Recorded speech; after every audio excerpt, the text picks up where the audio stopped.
He was born in a small village called Nagrig in Egypt. No stadiums, no cameras. Just a boy with speed and a dream. He ran through dirt roads, just one goal in mind: play football, change his life. He was just 5 years old when he started playing. He would use a plastic bag as a ball and two pieces of wood as goals. His father, a footballer himself, was his first coach. He didn't throw in the towel. He didn't complain or make excuses. He quietly worked on his game, waited for his chance. In 2018, he got a new lease of life.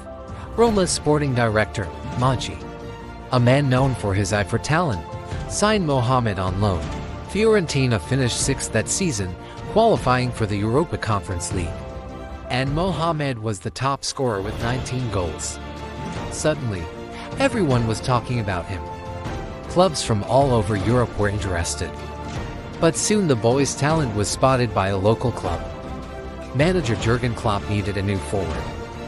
And when he saw Mohamed play, he knew he had found the right man. The transfer fee was around £45 million. Some questioned the move. Was he good enough for Liverpool? Would he adapt to the Premier League? Well, we know the answers to those questions now. After a slow start, Mohamed became a key player for Liverpool. He formed a deadly attacking trio with Sadio Mane and Roberto Firmino. Together, they won almost everything, including the Champions League in 2019 and the Premier League in 2020. So at 14, he left home to join their youth team. He has since added an FA Cup and a Carabao Cup to his trophy cabinet at Anfield. He stayed humble, stayed rooted to his values and his identity. When others doubted him, when others wrote him off, he proved them wrong. He showed the world what he was capable of. And that's why we love him. That's why he's an icon, a legend, a champion. You know what? He's just getting started. The greatest gift you can give yourself is a great story. Subscribe for more. Now, whenever Mohamed scores, he performs a special celebration, the sujud, a deep bow towards the ground. It's his way of thanking God for his blessings. If you look closely, you can see the joy and the gratitude in his eyes. That's Mohamed Salah for you.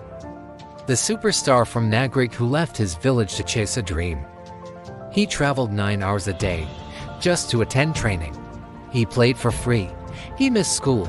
He missed meals, but he never missed a chance to improve. In 2010, he signed his first professional contract with a big Egyptian club, Al Ahly. But despite all the success, something was missing. He wanted more. He wanted to play in Europe. But in 2012, disaster struck. He tore his anterior cruciate ligament. It was a brutal injury. Most players never return after such an injury. But Mohamed was determined to make a comeback. He trained harder than ever before. And in 2013, he was called up to the national team.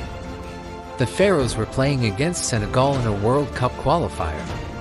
And who could forget this goal? In just his second international game, Mohamed scored twice to help Egypt win. Soon, European clubs started to take notice. And in 2014, he signed with Swiss club Basel. His first season was a breakout year. He won the Swiss League title and the Swiss Cup. And in 2016, he did something no one had done before, won the African Player of the Year award. 2 years at Basel were enough for Mohamed to make a name for himself in Europe. And in 2017, Chelsea came knocking. Finally, his dream to play in England had come true. But within weeks, he disappeared. Too small, too quiet, too foreign. Coach Cope preferred other players. Mohamed played just twice in the Premier League and spent most of his time on the bench. Once again, he found himself at a crossroads. Could this be the end of his journey? Had he reached the ceiling, the limit of his dreams? No one knew what was going on in Mohamed's mind, but he had an ace up his sleeve, his never-say-die attitude. But back in England, Liverpool were preparing to make a bid. In 2022, he broke the record for most goals in a Premier League season, scoring 32 times as Liverpool came close to an unprecedented quadruple.